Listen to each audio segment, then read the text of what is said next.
A lot of this isn't going to make sense to you, and I'm sorry about that. I'm just going to start at the beginning, with the house.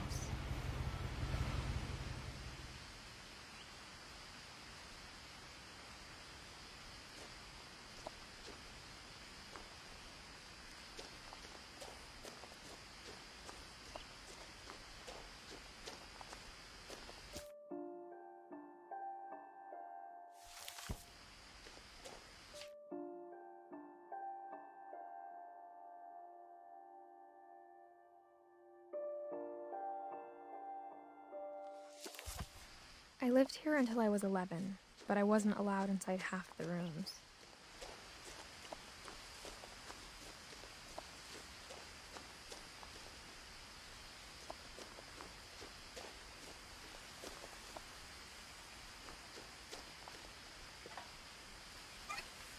Inside the mailbox were bills from 7 years ago, marked urgent, open immediately.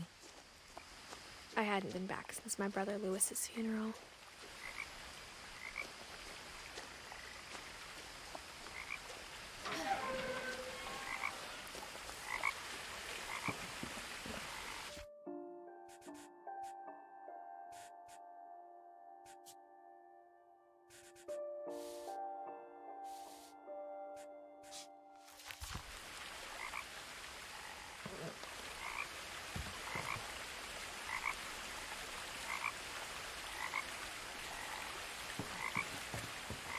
In her will, my mother left me a key, but didn't tell me what it unlocked. Maybe she thought I'd know, or she thought that the mystery would be enough to bring me back.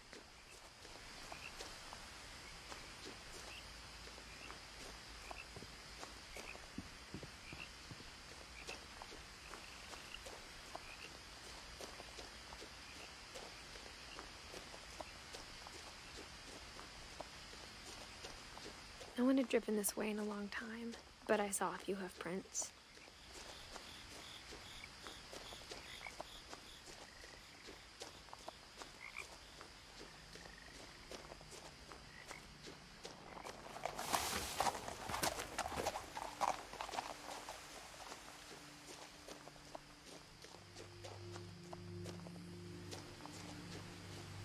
The truth is, even after I inherited the house, I never thought I'd come back to it. But now I had questions about my family that only the house knew the answers to.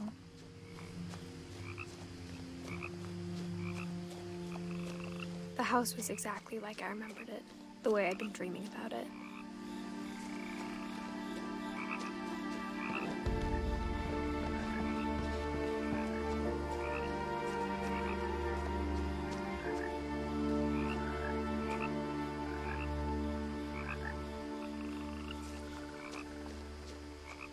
As a child, the house made me uncomfortable in a way I couldn't put into words.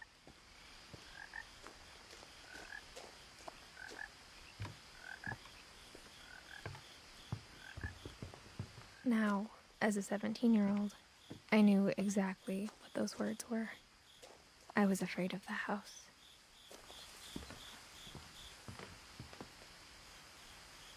I hoped the key might unlock the front door. It didn't.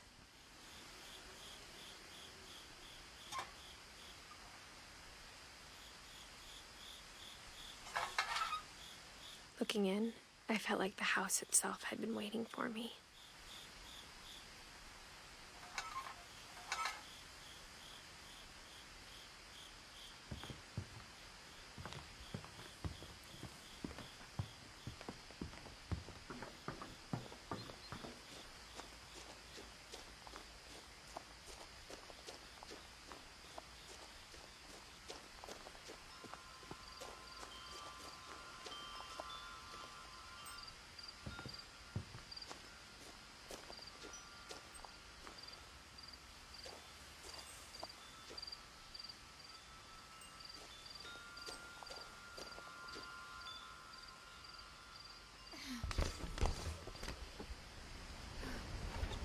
Crawling through the doggy door used to be a lot easier when I was 11.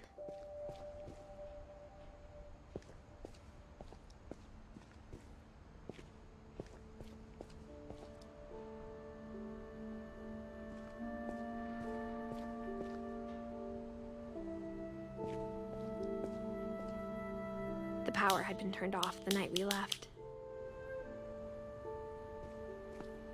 For the first time in years,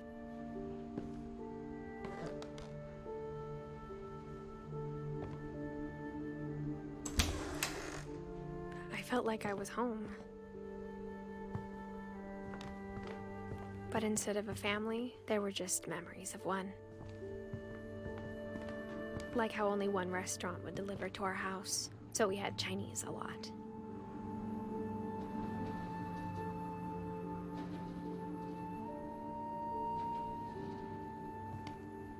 Or how after Louis started working at the cannery, we all got sick of eating salmon. Except our cat, Molly.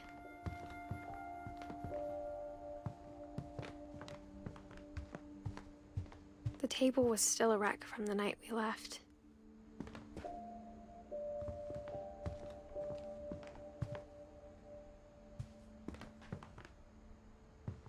My mom was the only one of us who could imagine Great-Grandma Edie living in a nursing home. It was like a bomb had gone off, killing everyone but sparing the furniture.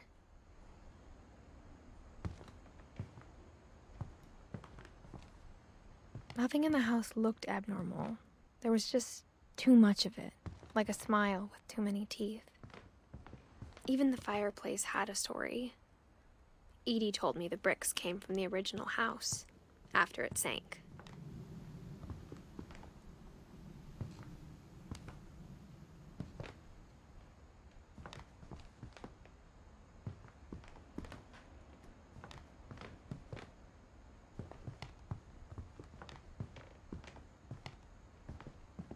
Mom always told me to stay out of the basement, so I wasn't too surprised when the key didn't fit.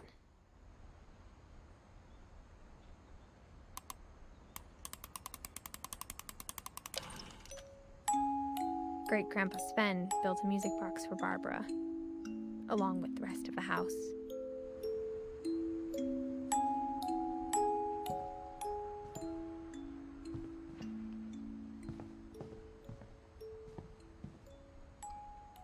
My mom wasn't much of an optimist, but she never stopped believing that my brother Milton was alive.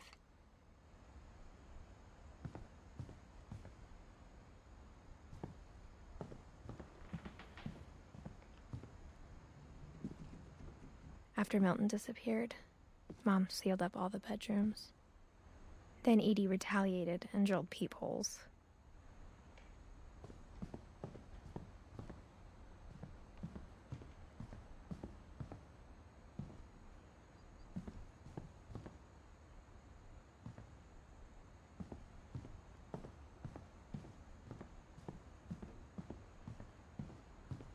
Whenever people ask me about my family, the first thing they always want to know about is Barbara.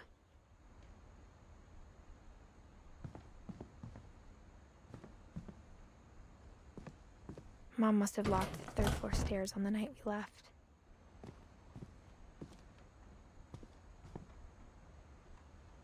Edie's father, Odin, built the original house.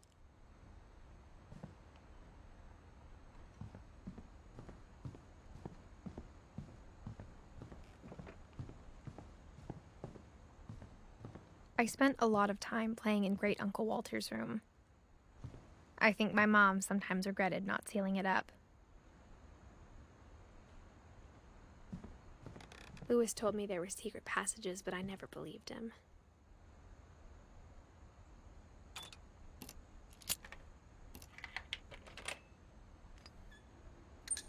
Turns out, my mom was really good at keeping secrets. Now it was time to find out what my mom had been afraid of.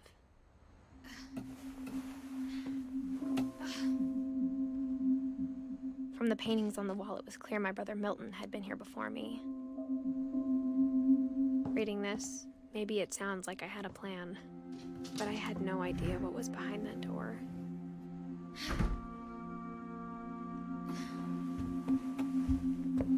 Just like I had no idea where all this was gonna lead.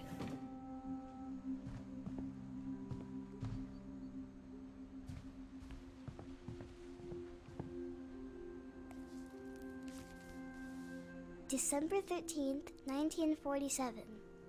Dear Diary, I'll be gone soon, but I wanted to tell somebody about what's gonna happen. It started when Mom sent me to bed without dinner. I woke up and I was starving, so I looked around for something to eat. The gerbil food was dry, but I didn't mind it.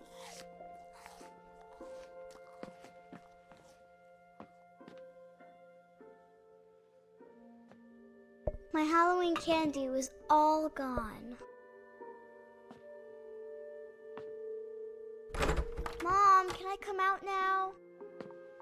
Sweetheart, it's late. Go to sleep.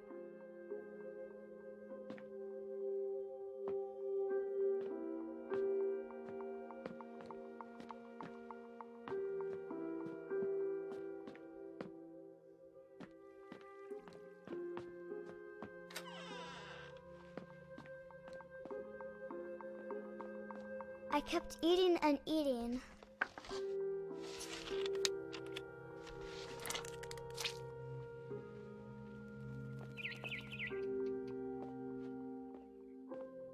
I ate a lot of things that night.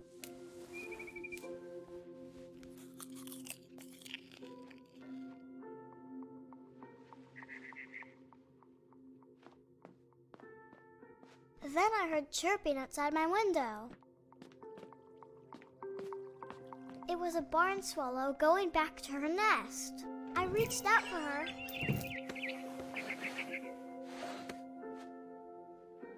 And suddenly, I was a cat.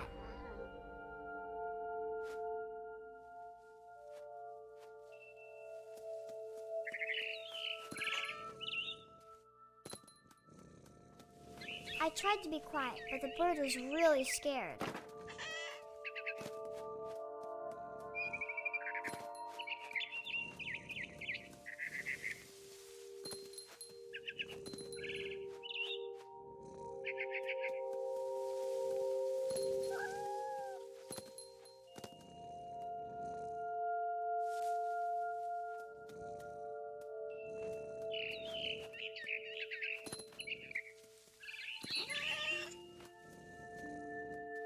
I jumped and I almost got her.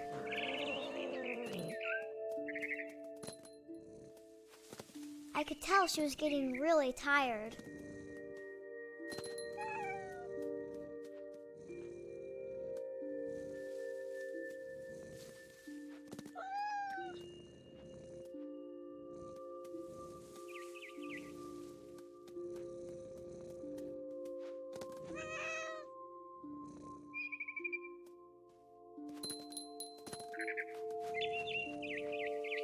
Now I was up in the big tree. I promised Dad I wouldn't climb it anymore. All I cared about was eating that mama bird. I gobbled her up. And suddenly, I was an owl. First, all I heard was the wind. Then I heard little teeth nibbling in the grass.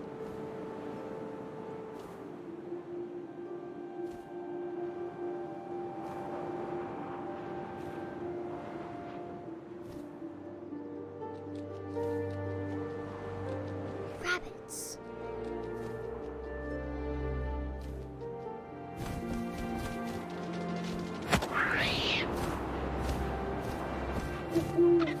I imagined his face looking up and seeing mine through my talons. I swallowed him up, and I didn't chew one bit. Then I flew off to find something bigger.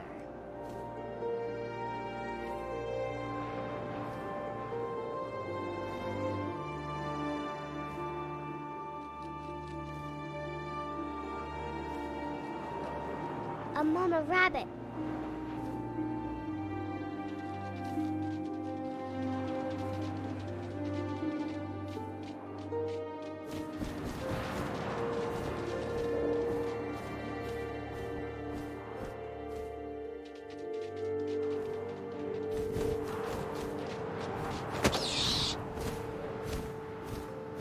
She was almost too big to carry. I started choking, but I couldn't stop eating. And suddenly, I was a shark.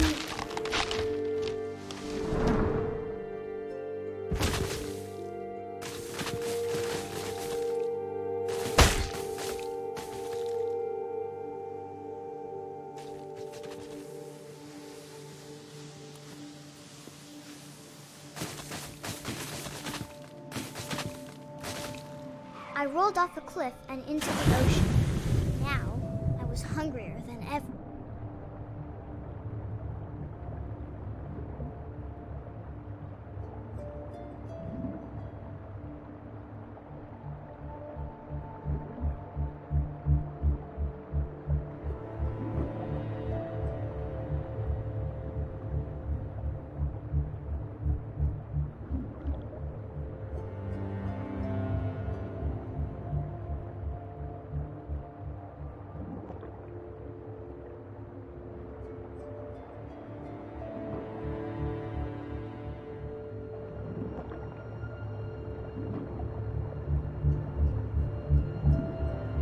I wanted fat, juicy seals.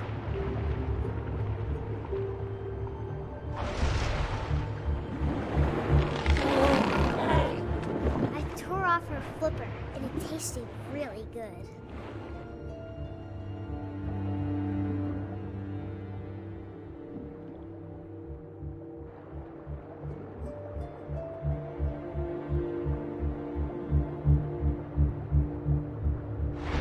Grabbed on tight. But I was so hungry, I jumped out of the water. When I opened my eyes, everything had changed.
Now I was a monster, and I smelled people everywhere.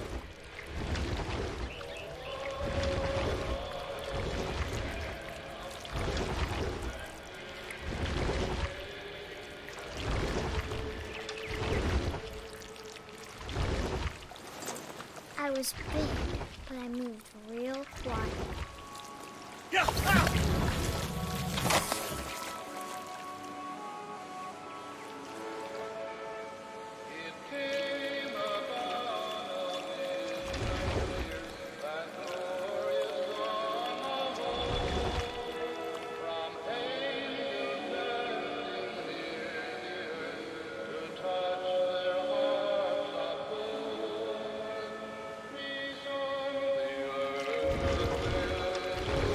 I wanted to stop, but also I didn't.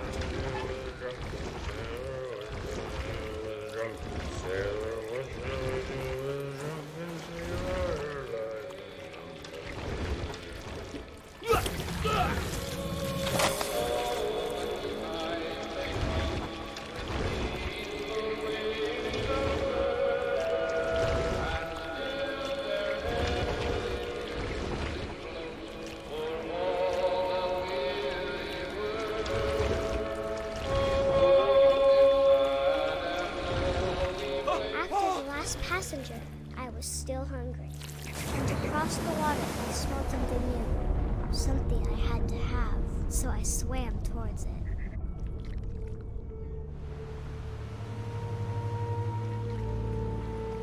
I slithered onto the sand, and the good smell went into an old pipe.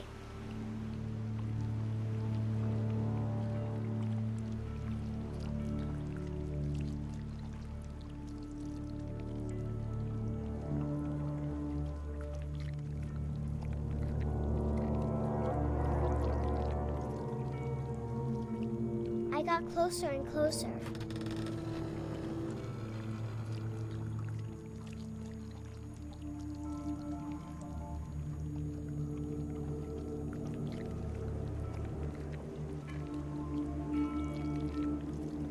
All of my stomach started growling. And suddenly, I was me again. I held my breath for a long time, but I couldn't hear anything. I think it's waiting for me to fall asleep. But it's not going to wait much longer. It needs to feed, and we both know I will be delicious.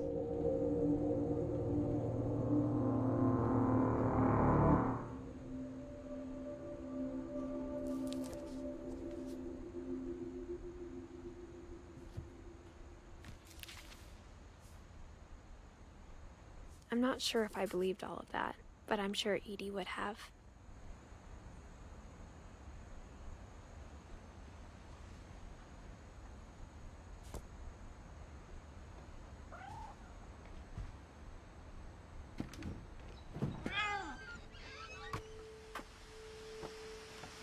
This will be obvious later, but my mom never told me any of these stories. Edie would have, but Mom didn't like bringing up the past. Though, when we adopted a stray kitten, she was the one who named it Molly. I spent a lot of time in Great-Grandma Edie's room. Her room was like a museum. For 500 years, the Finches have been famous throughout Norway for their fortune and misfortune.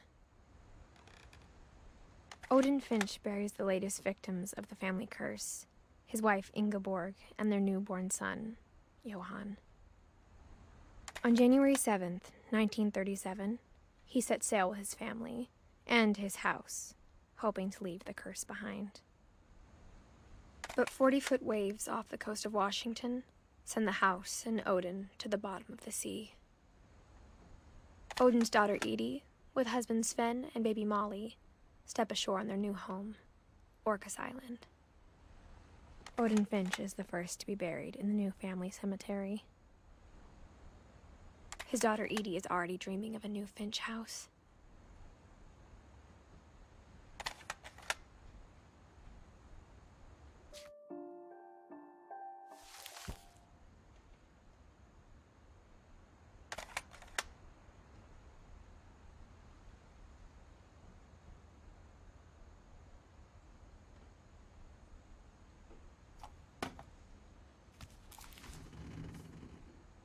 Whatever's wrong with this family, it goes back a long ways.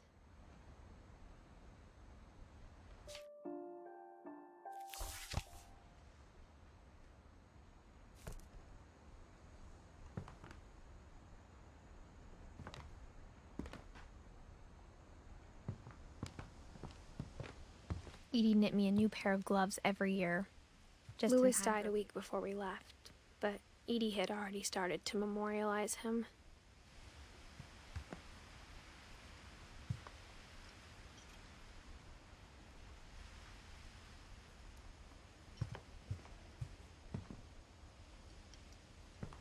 One summer, they evacuated the island, but Edie refused to go. For a few weeks, she was a celebrity.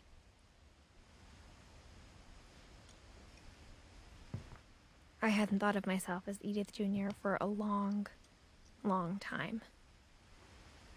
When Edie told people Sven was killed by a dragon, she could also have said he was building a dragon-shaped slide that collapsed. She could have, but she didn't.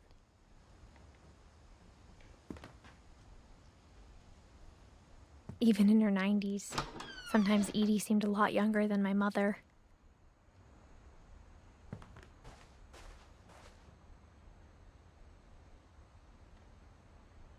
The only trace Grandpa Sam's first wife, Kay, left on the house was the pink bathroom.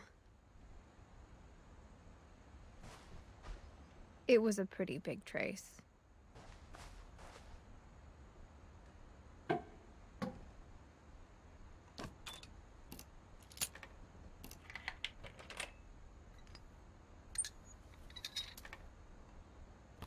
There's a secret in this bathroom.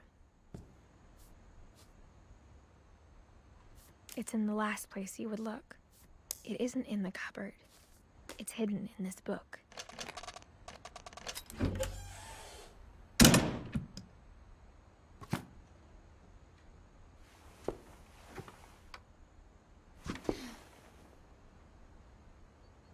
Sven gave Sam an old camera he'd refurbished. He never put it down.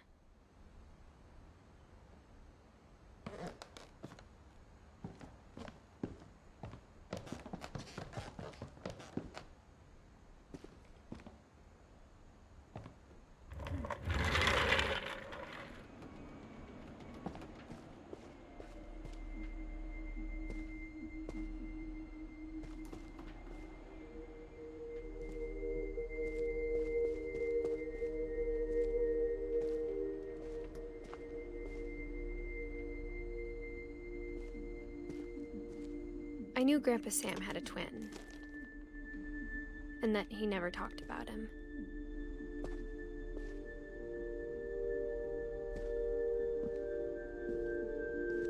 I guess my grandpa didn't like history any more than my mom did.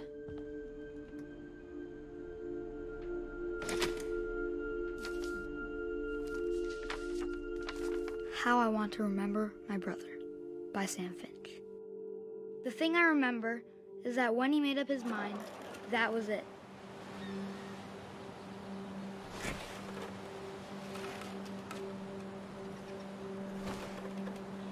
My brother said he'd die before he ate another mushroom, and he did. At Barbara's funeral, we swore we'd never be afraid again, and he wasn't. I think Calvin always wanted to fly.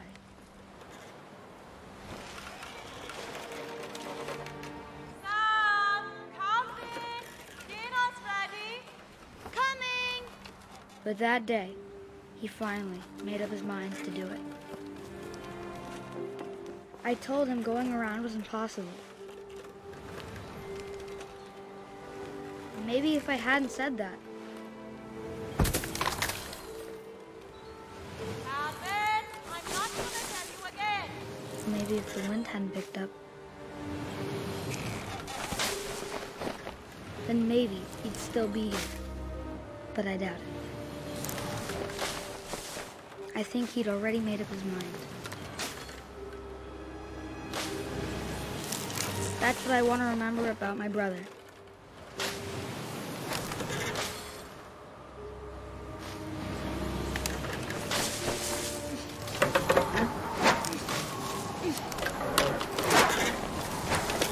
The day he made up his mind to fly.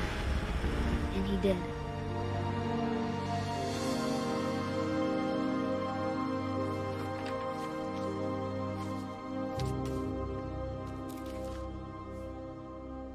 Calvin's story felt strangely familiar.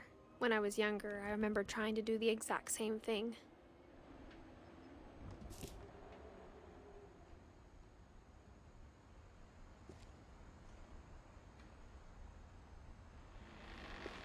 After the funeral, Edie roped off Calvin's half of the room.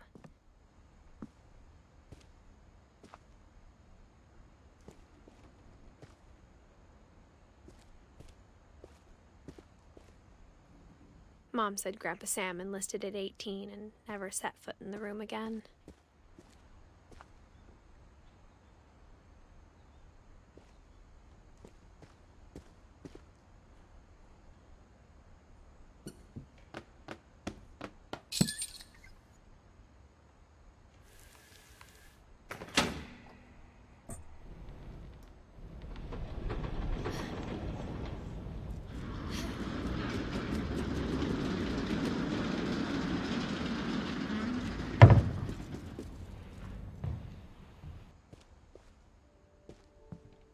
The passages were a pretty tight fit.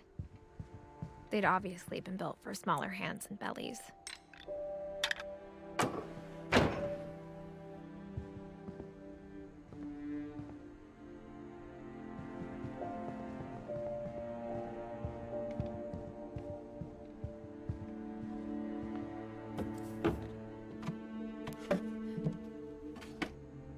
Growing up, I always thought of Barbara as a child star.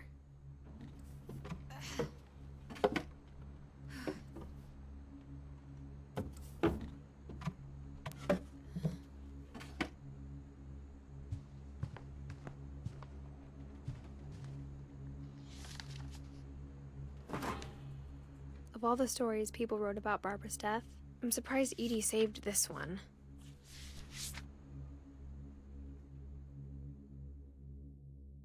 Old Jack here with another ghastly tale inspired by America's most unfortunate family.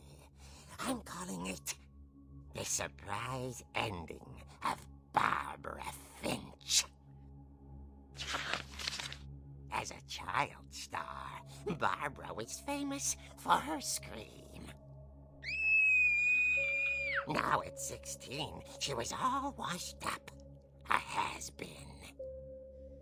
But in a lucky break, she'd been asked to perform her signature scream at a local convention for monster movie fans.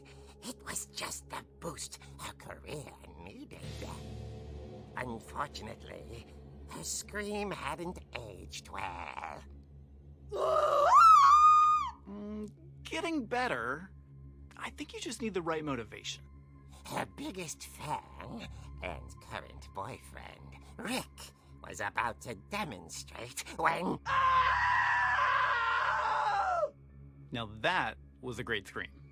It was Barbara's father, Sven. He'd slipped into a table saw and had to be rushed to the emergency room. So Barbara got stuck babysitting her youngest brother, Walter. Her convention comeback was cancelled. Okay, I'm hearing frustration, but I'm not hearing terror. What if I tried... A gang of hoodlums in Halloween masks have been terrorizing Orcas Island tonight. Police are urging residents to... That came from the basement. You're right! Also, I loved your delivery on that. Why is your basement door locked? Because my dad likes making puzzles and secret passages. There's a key hidden in the music box. The secret is to keep winding and winding until finally the key pops out. Thanks, babe. I'll be back in a sec. 20 minutes later, Rick hadn't returned. So Barbara went to look for him, right on cue. She reached for the music box. And as she wound the key, she listened for Rick, but the house was silent.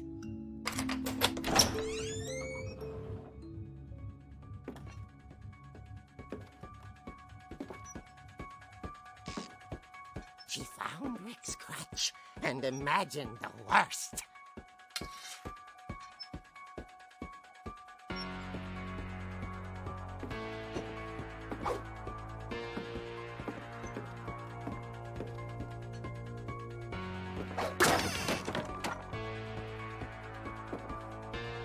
The gang's leader is the infamous Hookman killer, Dr. Carl Hamill, who impaled and then ate his family 10 years ago tonight.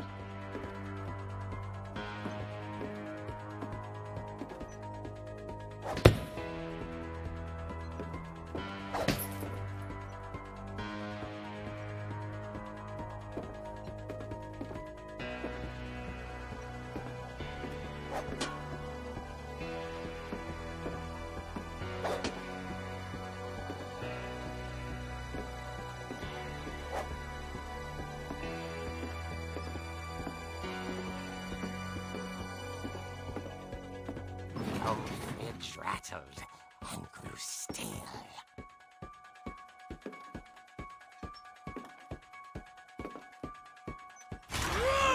Oh dear! Oh! Rick? Barb, relax. I was just trying to scare you to help you find your scream. Well, I'm not scared, Rick. I'm furious. Then act furious. All I'm getting from you now is that you're hurt and confused and you're... She threw him out, but she kept a little something to remember him by. Barb, have you seen my other crutch? And she was still holding it when she fell asleep watching the late picture show. Hours later... Barbara! Walter, what's going on up there? Ah! Okay, I'm coming up, but if this is a trick, you're dead, Walter.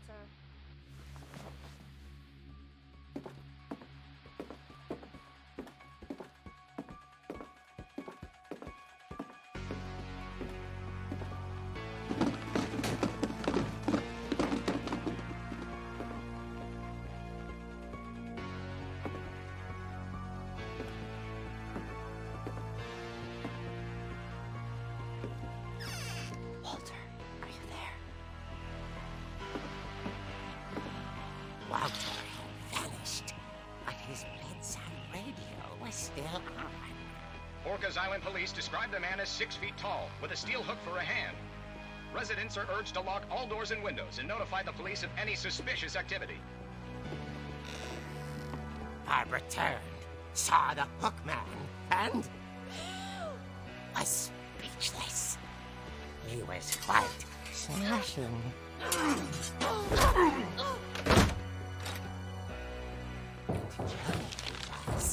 he couldn't get enough of Barbara. Okay, Barbara, there's gotta be another way out of here.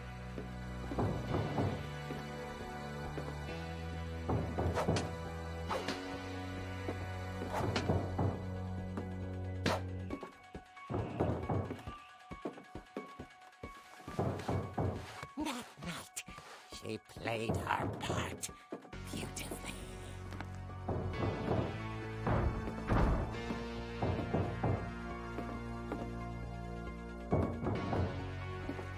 Molly's door hadn't been opened in years. The hinges groaned.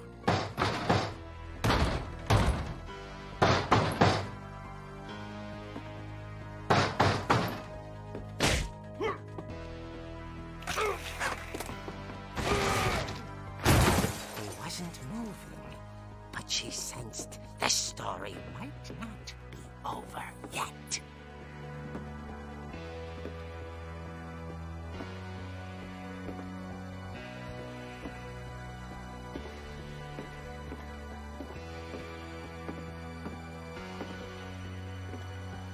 The hookman had vanished. She listened for his breathing, but all she heard was...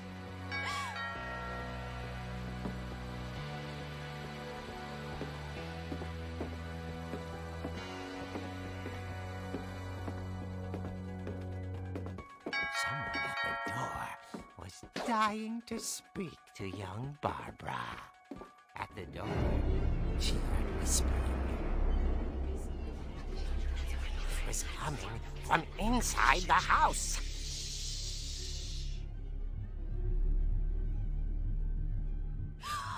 Oh dear.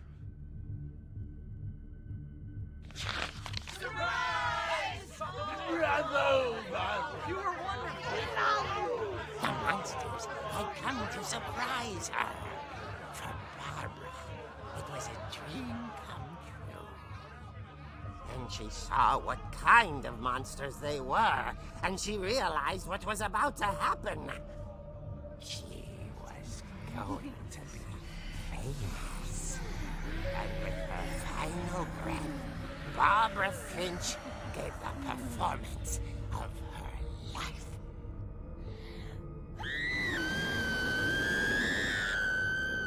I wasn't there myself, but I hear Barbara was magnificent.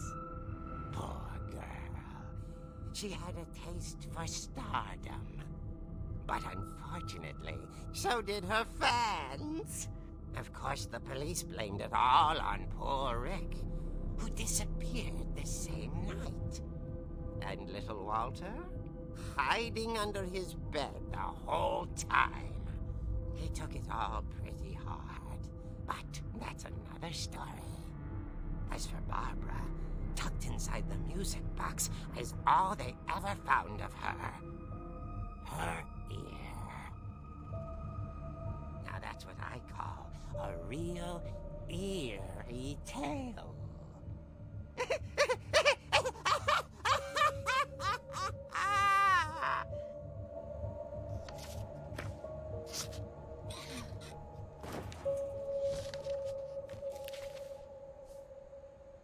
Edie told me all Barbara wanted was to be remembered, as absurd as that comic was. Maybe what Edie saw was a happy ending.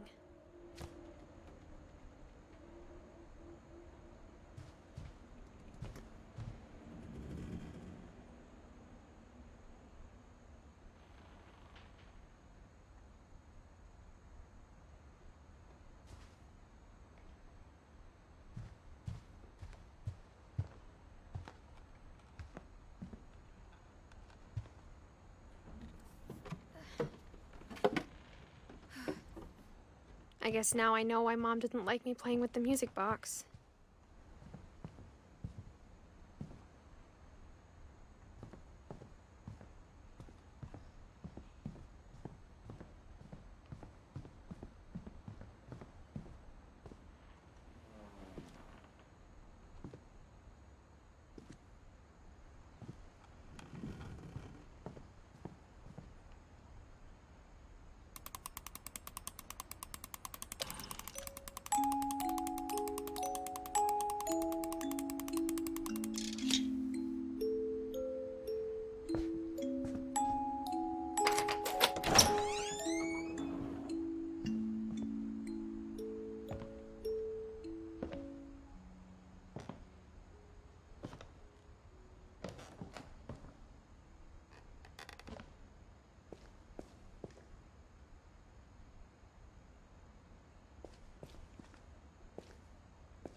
Mom said the basement was off limits, unless I wanted another tetanus shot.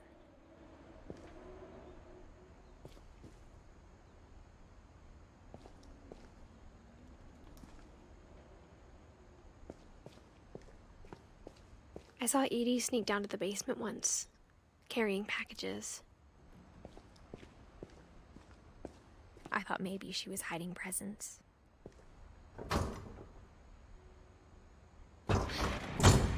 It turned out she was hiding a lot more than that.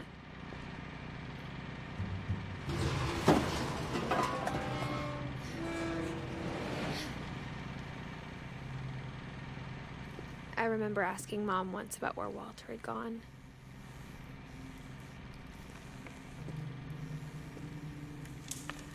She said after Barbara died, he got as far away as he could. If there's a pattern in all these stories, I think it's that none of us has gotten very far.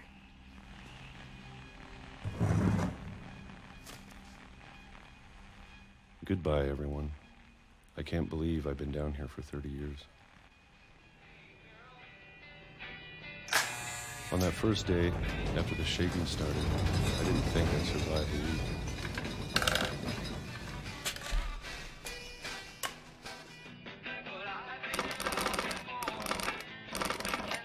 But after a few days, I settled into a routine.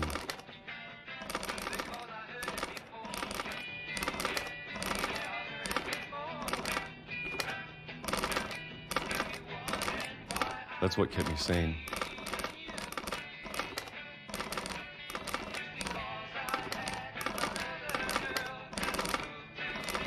Having a schedule, living for today. I always expected to be dead tomorrow. But if you wait long enough, you get used to anything.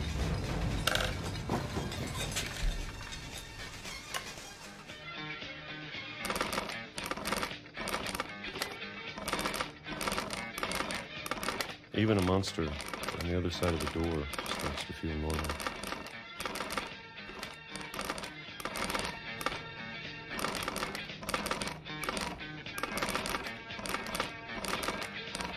almost friendly.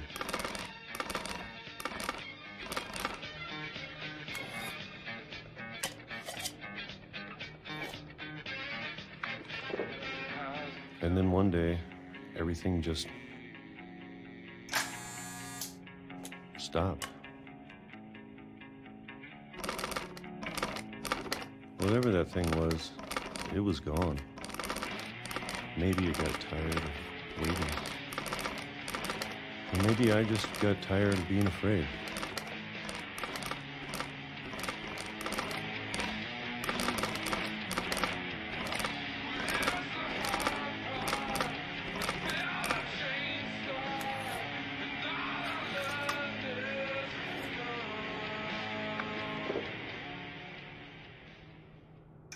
It's been a week now, the longest in 30 years. I'm done waiting. I have to leave while I still can.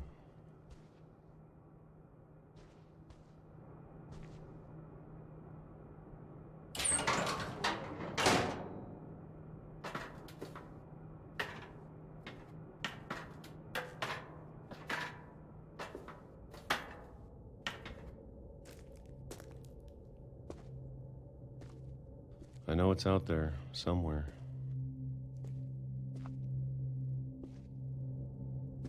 Whatever killed Barbara and Molly and Calvin. Maybe this is all a mistake. But I need to stop living the same day. Even if it kills me.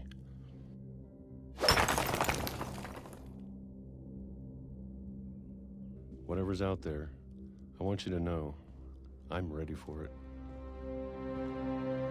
I'm going to appreciate all of it, especially the food. I don't mind if I only have a year left. Or a month. Or a single week. I'd be happy with one new day. I can already imagine the sun on my face.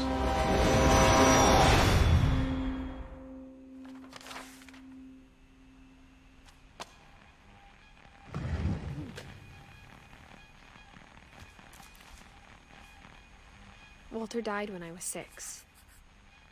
I can't believe my mom never told me he was down here. I'm sure my mom was trying to protect me.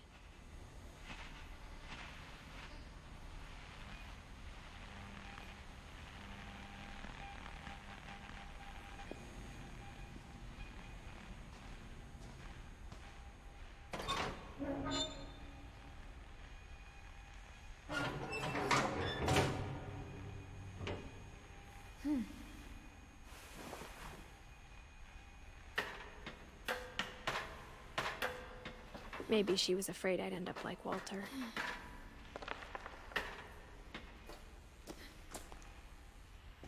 But if she never told me about an uncle under the house, I can only imagine what else she was hiding. I don't want to make the same mistakes she made. Trying to bury something that's still alive.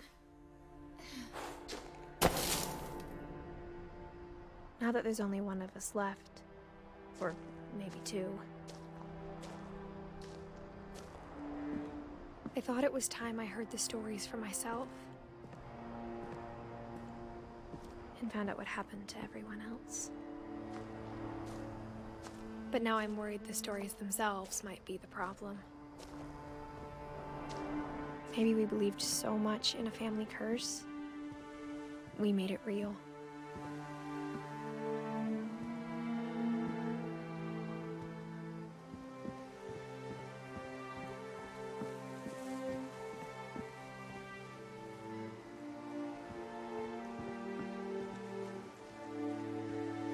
I don't know if I should even be writing this.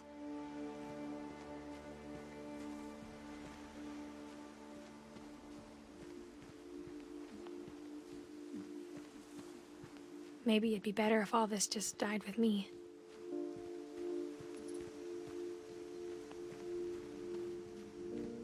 But I thought you should know about your family.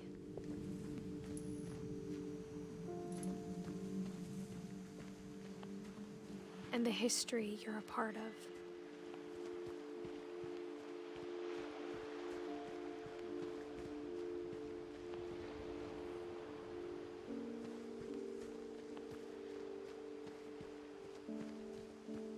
Though to be honest, I feel as lost as you probably do right now. I think the people in these stories believed them, for what that's worth.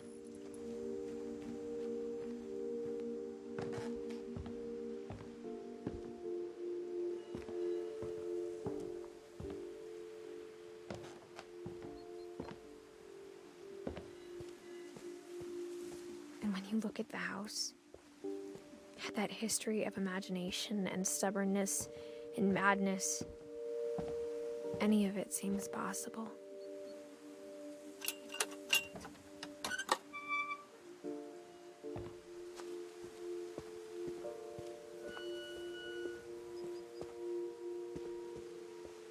I think we've been surrounded by death for so long, we've just gotten used to it. What kind of family finishes building a cemetery before starting the house?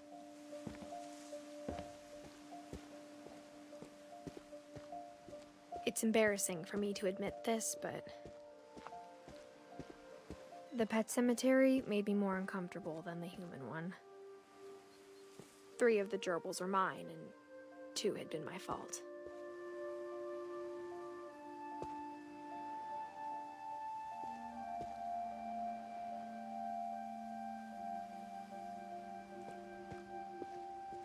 Sven built the house, but it was Edie who designed the cemetery.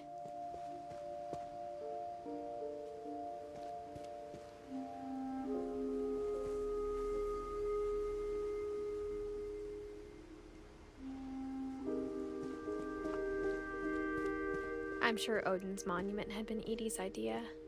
My mom was always trying to move on, but for Edie, the past never went away.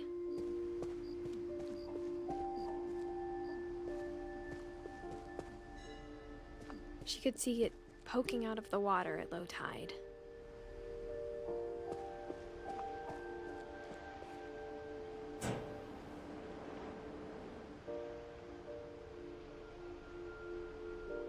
Edie said she dreamed about the old house every night.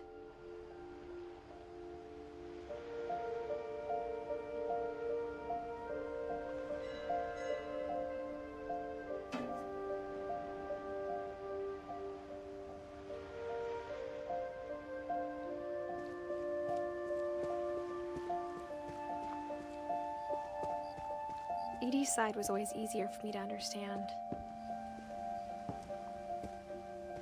But the older I get, the more I can see where my mom was coming from.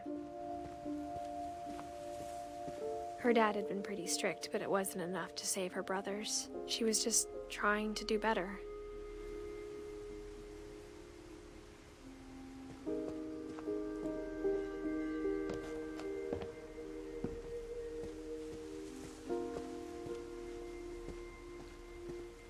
There's so many things I wish I could ask my mom now. Part of me thinks this is what she wanted all along. For me to come back someday and find everything out for myself.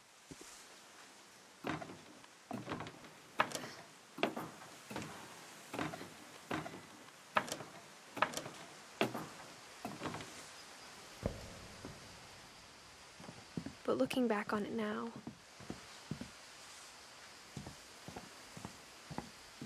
if she told me there was going to be so much climbing, I never would have come when I was 22 weeks pregnant.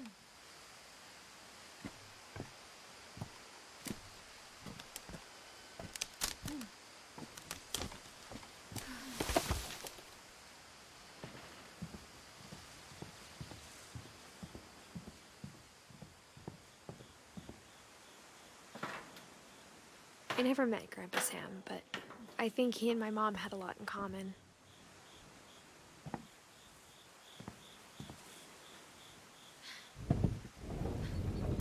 They were both pretty intense.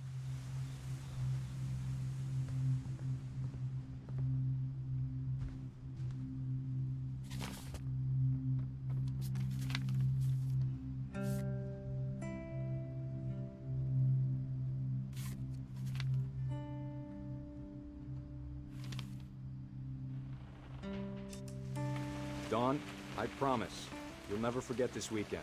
Yes, sir. These memories are gonna last a lifetime. Am I gonna have to shoot anything? Perfect. It's gonna rain the whole weekend, isn't it?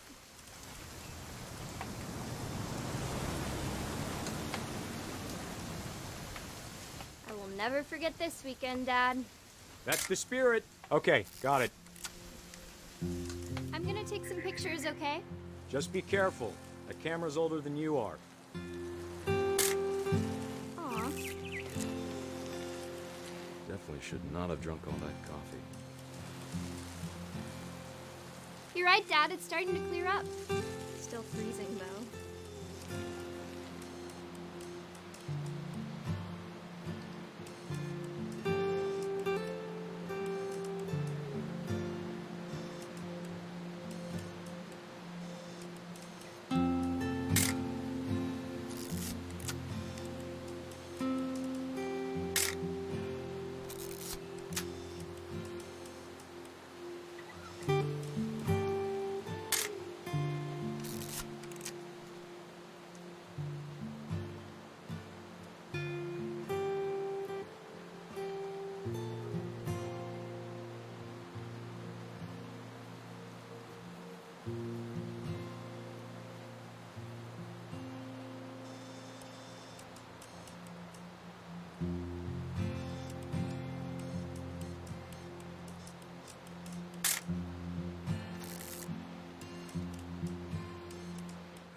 Nothing quite like being outside. Hold still while I... Hey! That's a keeper. I'm just saying, I'm not always gonna be here, Dawn. You'll need to remember this stuff, if you want to survive. I'll be fine, Dad. You know who else thought he was gonna be fine? Some guy who died. Dawn, I'm being serious. I know, Dad. You're always serious. Doesn't being out here make you want to chill out? Well, to tell you the truth, I haven't been out here in 20 years.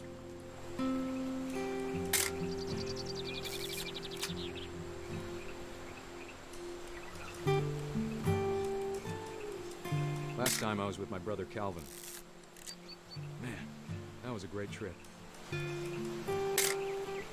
Dawn, don't you think you could find something more interesting to photograph? You don't need to waste any more film on me, kiddo.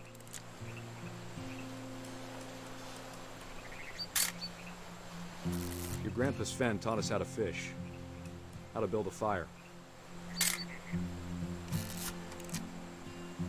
We found an old logging trail. There were deer everywhere. I bet if I could remember where that trail was, we'd spot a buck for you in no time. Give me a minute to check the map.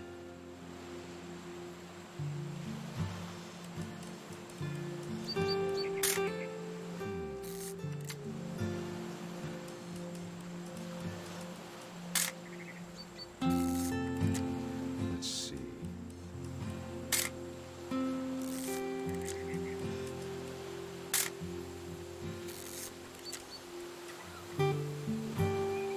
Maybe.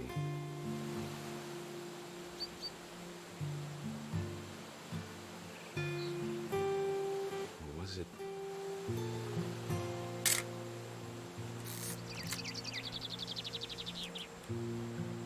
Could have been. Dad! Good eyes, Dawn. Before you take the shot, let me get a picture of you. Dad, I... Just breathe. Let me get behind you. Do I have to do this? Dawn. Yeah. Great shot, Dawn.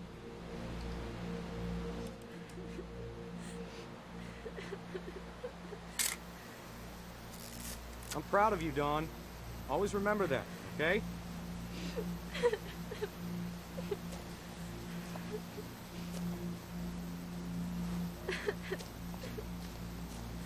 Sorry, Dawn. Just gotta reset the timer.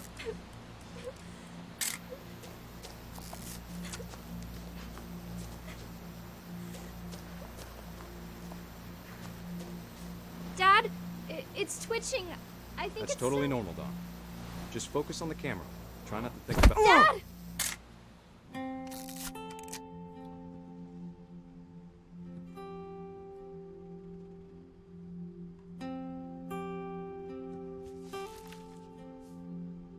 Of all these stories, that's the one I wish most that my mom had told me.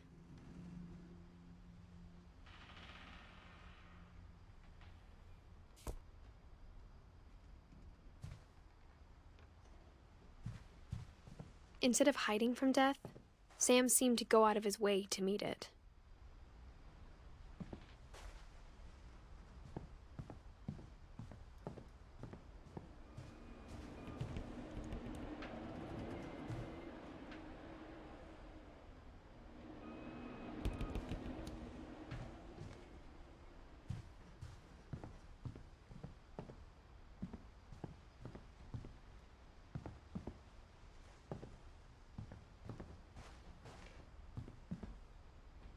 Sam spent his life shooting photos, but Mom said he got nervous being in front of the camera.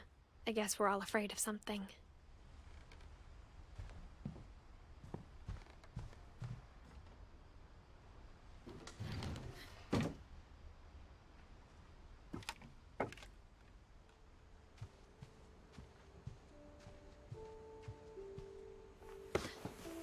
After Sam died, my mom and Edie got really close. They'd both lost a lot.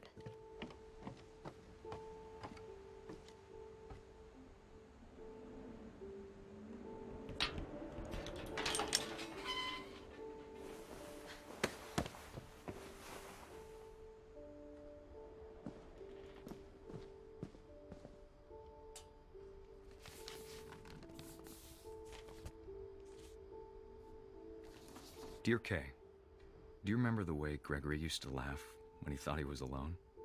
Like something funny was happening, but only he could see it.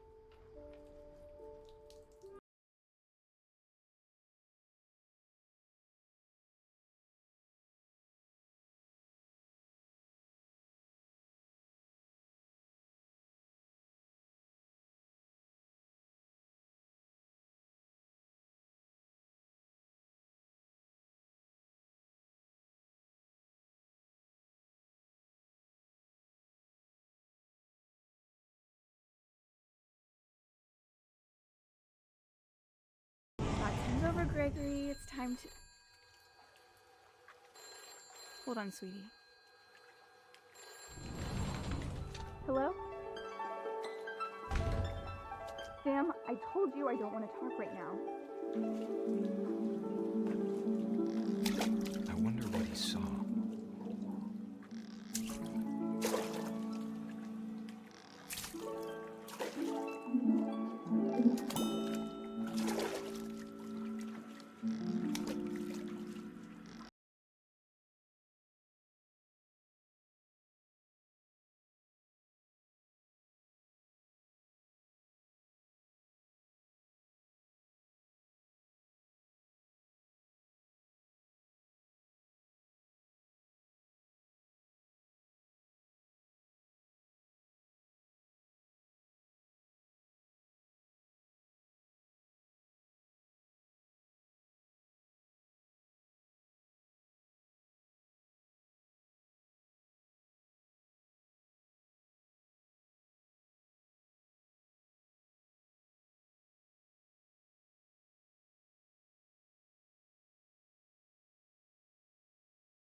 silly it sounds.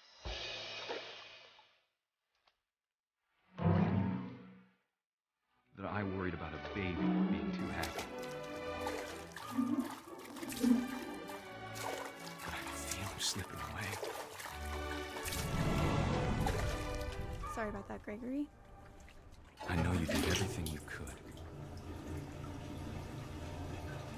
Maybe if I hadn't called that night. Damn it.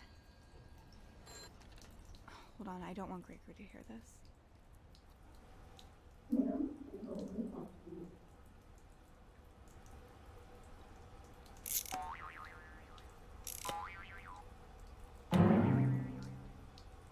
I wish he could have told us about the world he saw.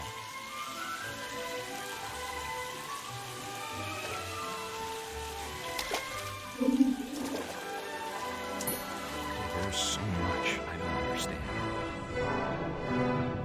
about Gregory, about everything.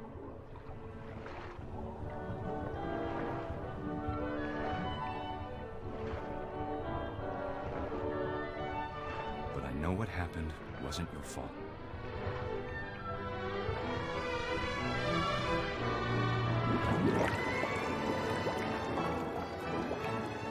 I'm sure he's happy. And he'd want you to be happy too. Good luck, Kay. Love, Sam.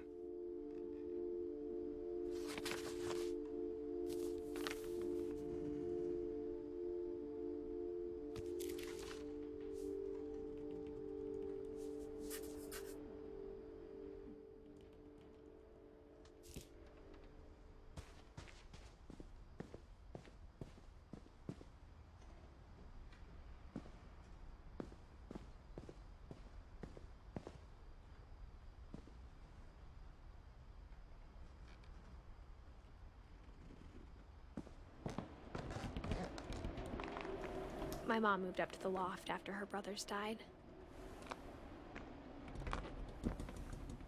At the time, it was as far away as she could get.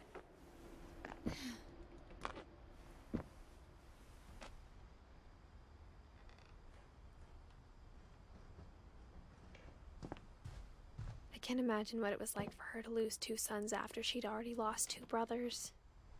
She spent a summer building houses in Calcutta, where she met my dad, Sanjay. My mom moved to India a week after graduation and got a job teaching English. Louis was born a year later.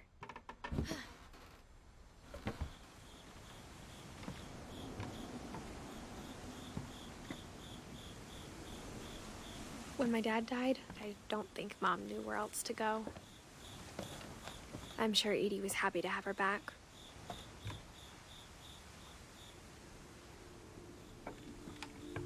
The house had to get a little bigger, but Edie was used to that.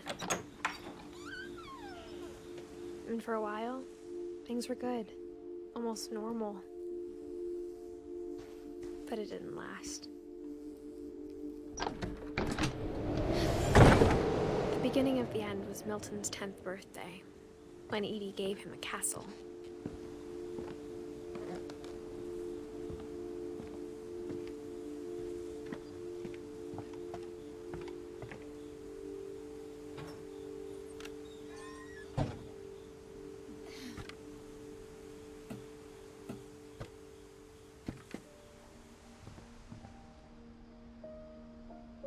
I think Edie was happy to finally have another painter in the family.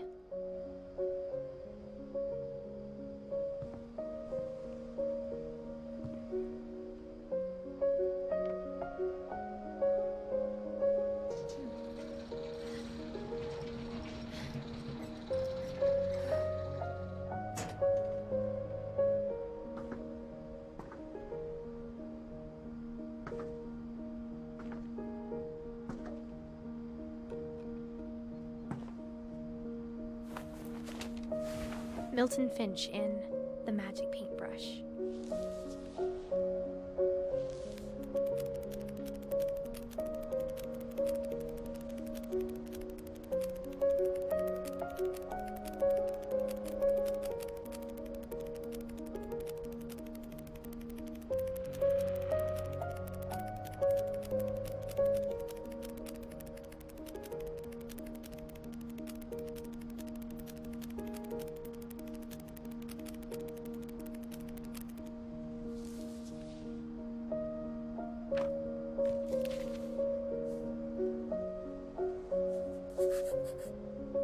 was 4 when Milton disappeared.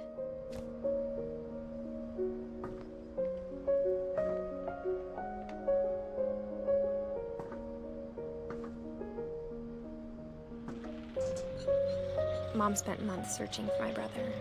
Then she sealed the doors.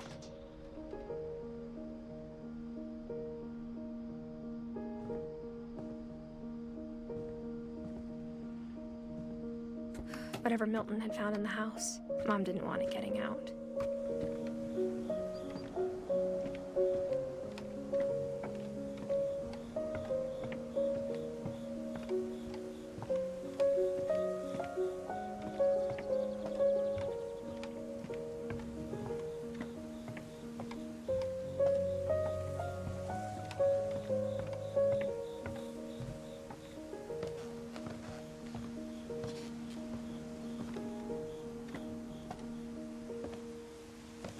Mom definitely blamed Edie, but I think Louis blamed himself. After he graduated, he just spent more and more time in his room. Until Mom got him a job at the cannery.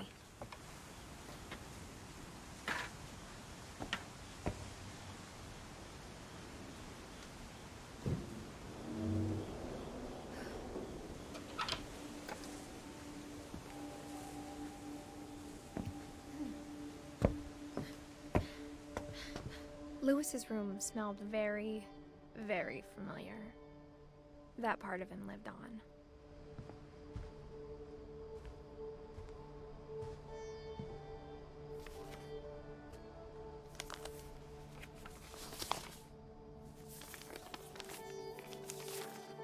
Dear Mrs. Finch, as Louis's psychiatrist, I can understand your desire for an explanation.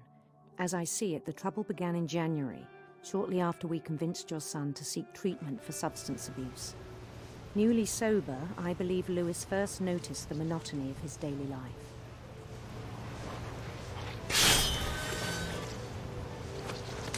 He kept working at the cannery, but he withdrew part of himself. In our sessions, I saw the same behavior. His mind began to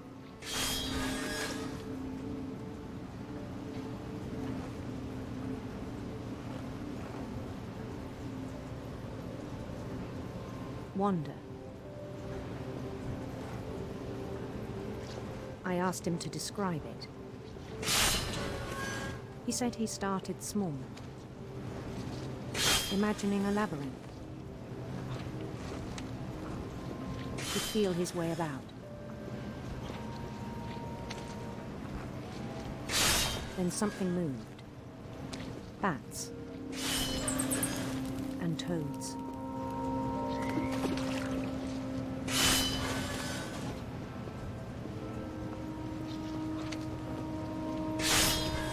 Things that have not names. He knew it was all in his head.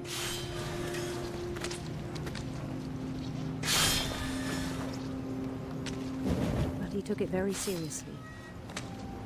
I had hoped he'd find himself.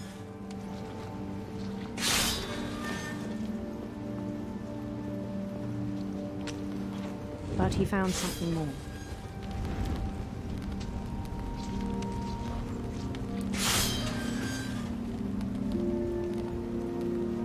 I worried about him then. Daydreaming at the cannery.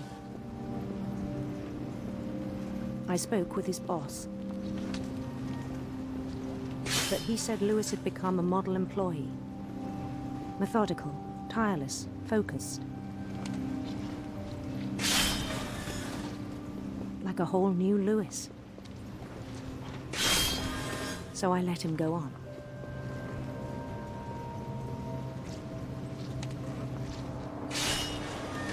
I even encouraged him.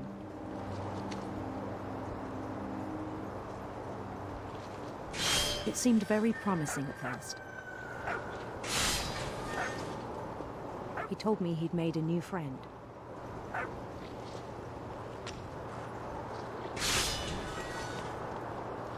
On the edge of a city he named Louis Utopia.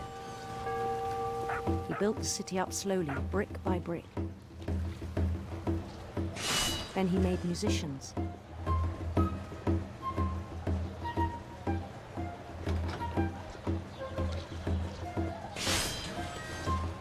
And songs for them to play.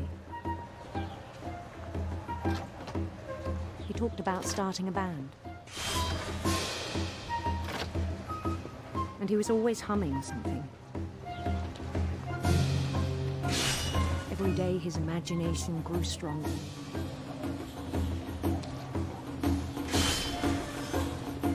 He no longer spoke at the cannery.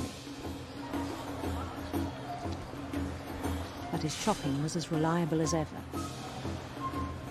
Then one day it struck him that all the cheering crowds, even the stones under his feet,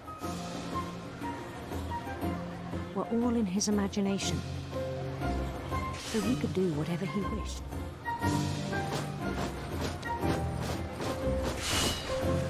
He held an election for mayor.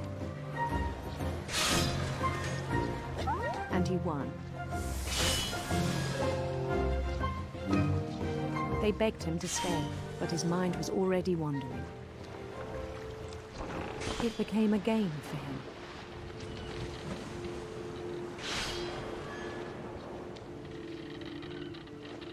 He'd conquer a city, then immediately push on. New Louisville.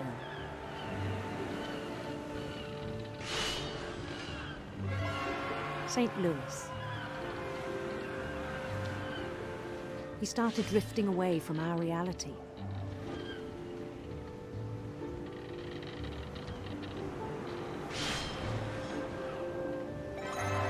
Minneapolis, until one day he forgot to go home from the cannery. Even as his mother pleaded with him, part of Louis kept sailing on.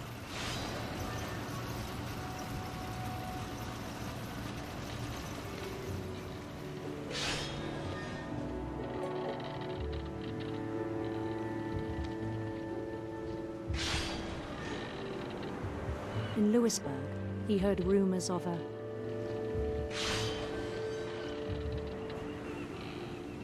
beautiful prince.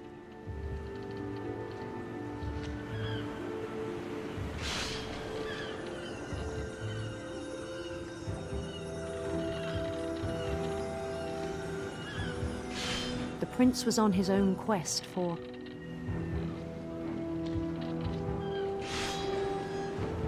sinister serpents.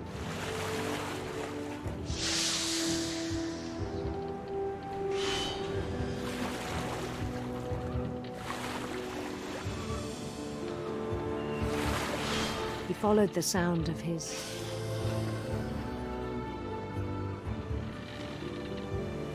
electric sitar.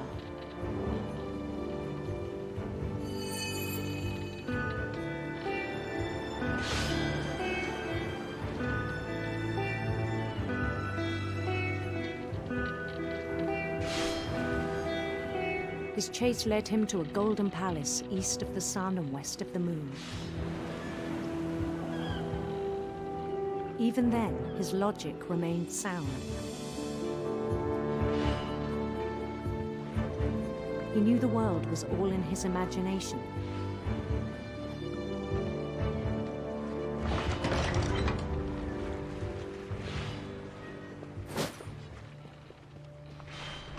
But he was so proud of having created it. In his own eyes, he'd become something greater than a king.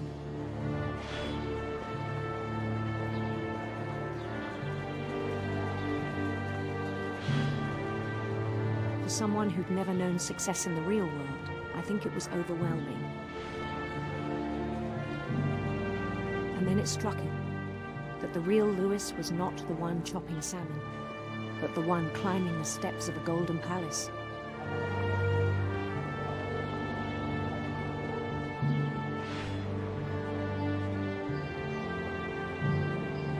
My imagination is as real as my body, he told me. It was hard to argue with him.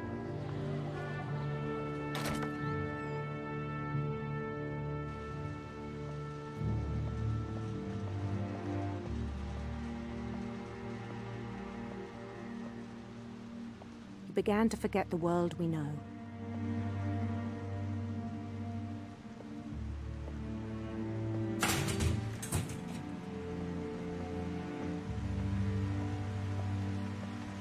I think it pained him to remember Lewis, the cannery worker.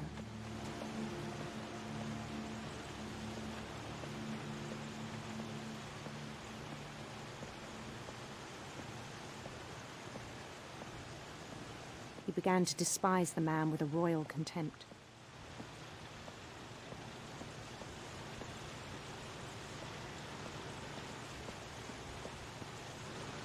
I still thought I could save him. Even after he said he was being crowned king over all the lands of wonder.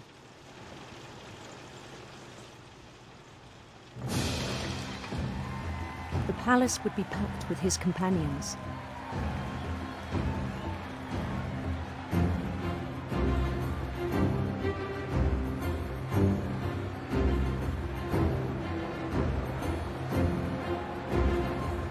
Including the wise Calico who'd insisted on advising him.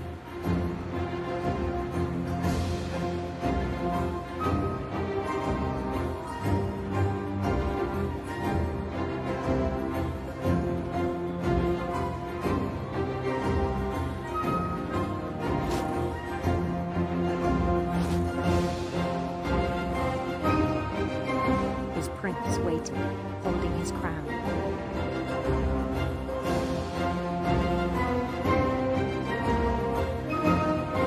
There was only one thing left to do.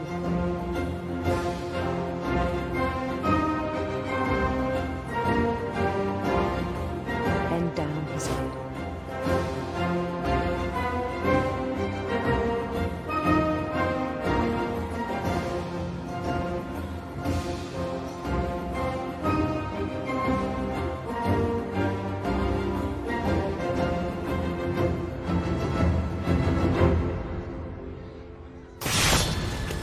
I think you know. Mrs. Finch, your son was a kind man who will be missed by all of us who knew him.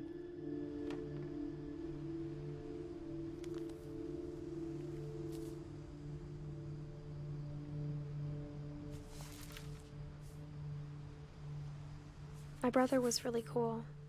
I wish you could have met him.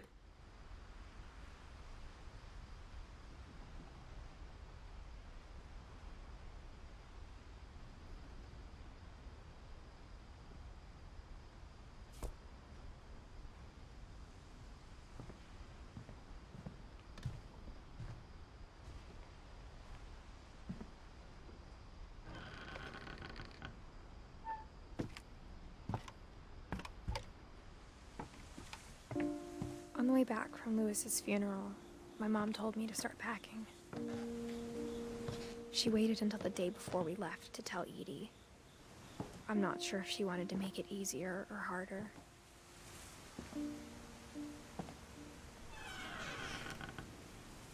I wish we'd stayed. But I understand why we left.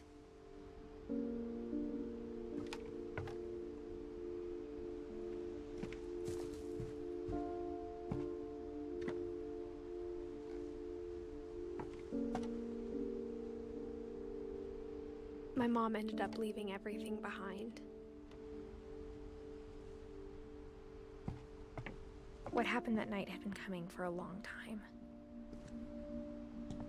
Maybe it should have come sooner.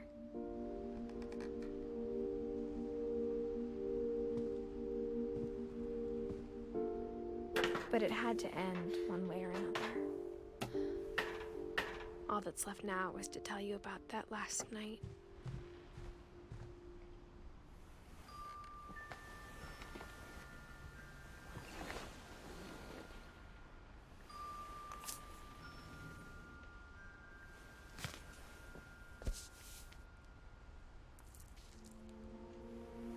That whole last day, Edie just watched us pack and didn't say a word. Until supper, when she raised her glass and said, "To our final night together, and all our final nights apart." Grandma, you know what I said about alcohol. Some of your medications are very Edith, specific. I left a present for you in the hallway. Why don't you go open it? The grown-ups have to argue now. I'm sorry, you're right. We're all leaving tomorrow. Let's just enjoy our last... I'm not leaving. Edith, you're excused.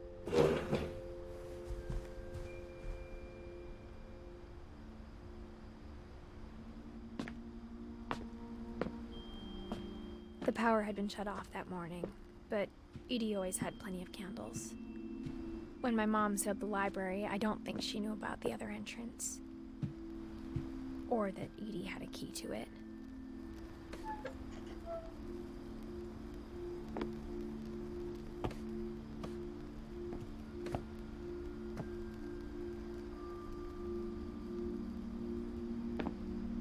That thing you're afraid of isn't going to end when you leave the house. Edith has a right to know these stories. My children are dead because of your stories. I think it's best if Edith and I leave tonight. We'll have the nursing home send a van for you in the morning, okay?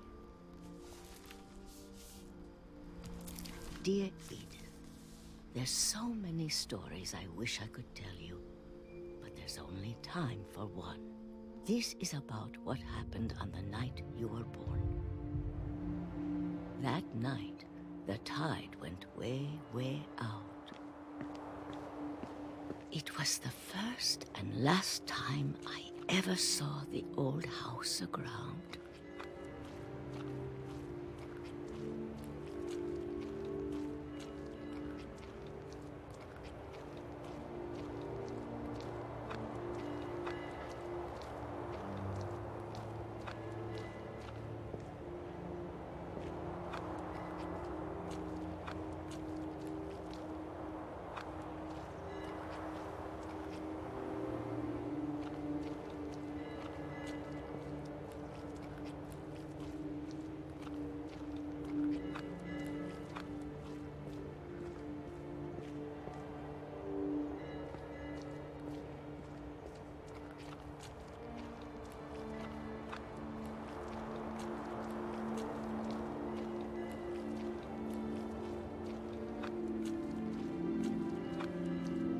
There'd been an earthquake out in the middle of the ocean.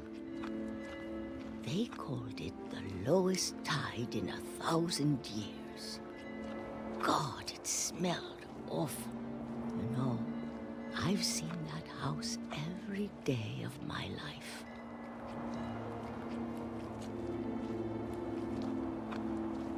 But I never thought I'd go back to it. When the fog rolled in, I lost my way.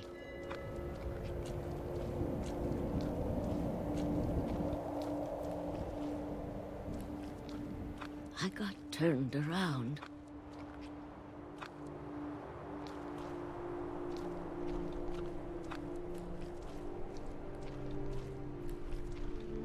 I started seeing things.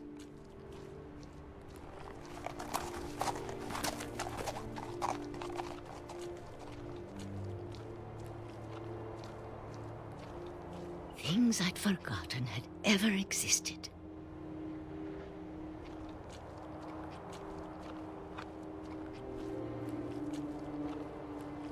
But when I saw them, they felt like old friends. That night, a lot of things came back to me. Or maybe I came back to them.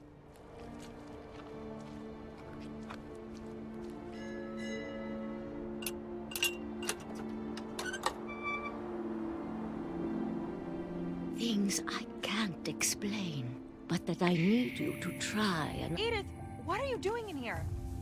It's mine. Edith! Mom, you're gonna rip it! Let go! I kicked and screamed, but Mom dragged me to the car. I never saw Great-Grandma Edie again. The next morning, the van came to pick her up, but she was already gone.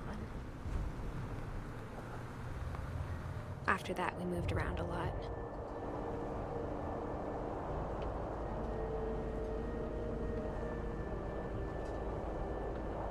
We both tried to make the best of it.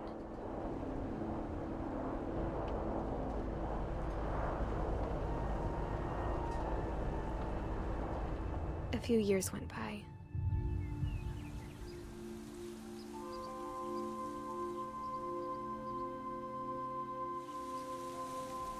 My mom didn't like to talk about it, but she started getting sick a lot. The rest happened pretty quickly.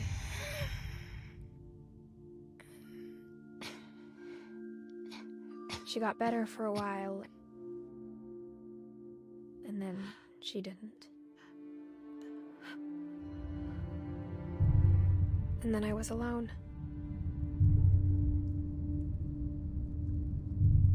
The last Finch left alive.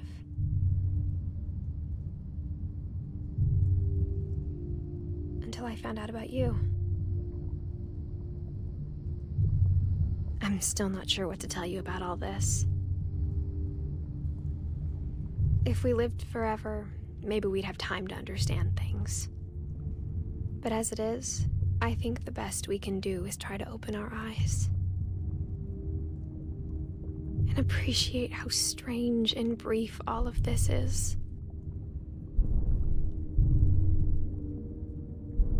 This journal was supposed to be for you. But now I hope you'll never see it. I just want to meet you and tell you all these stories myself. But I guess if you're reading this now, things didn't work out that way.